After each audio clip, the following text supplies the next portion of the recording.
ఆంధ్రప్రదేశ్లో అక్రమ పింఛన్ల ఏరివేత చాలా చురుగ్గా జరుగుతూ ఉంది.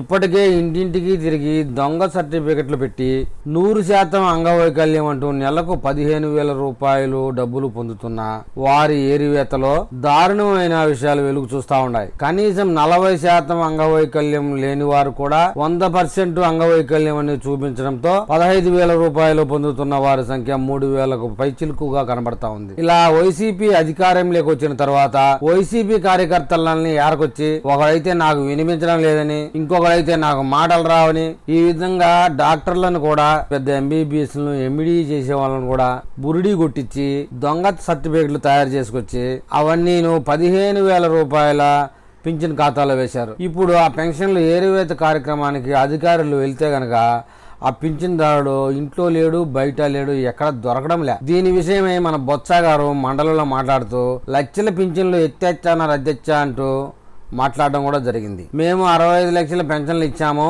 మీరైతే 55 లక్షలే ఇస్తున్నారు అంటూ అడగడం జరిగింది. దొంగ పెన్షన్లన్నీ రాశారు. ఒకవైపు 3 లక్షల మంది వాలంటీర్లను మేపడమే కాకుండా దాదాపుగా 6 లక్షల మంది వైసీపీ కార్యకర్తల్ని వారికి దొంగ పెన్షన్లు రాసి ప్రభుత్వ ధనాన్ని అయితే మటుకు కొలగొనడం అయితే జరిగింది. మరొక వైపు అయితే అర్హులైన వారికి అయితే పెన్షన్లు అందడమే లేదు. అర్హత ఉండి చాలా మందికి పెన్షన్లు రావడం లేదు అని ఒకవైపు గగ్గోలు పెడతా ఉంటే, అర్హత లేకుండా లక్షలాది మంది పెన్షన్ లిస్టులకు అయితే చేరడం జరిగింది. దాని మీద సర్వే చేసి అసెంబ్లీలోనూ వైసీపీ నేతలు అయితే గగ్గోలు పెడతా ఉన్నారు.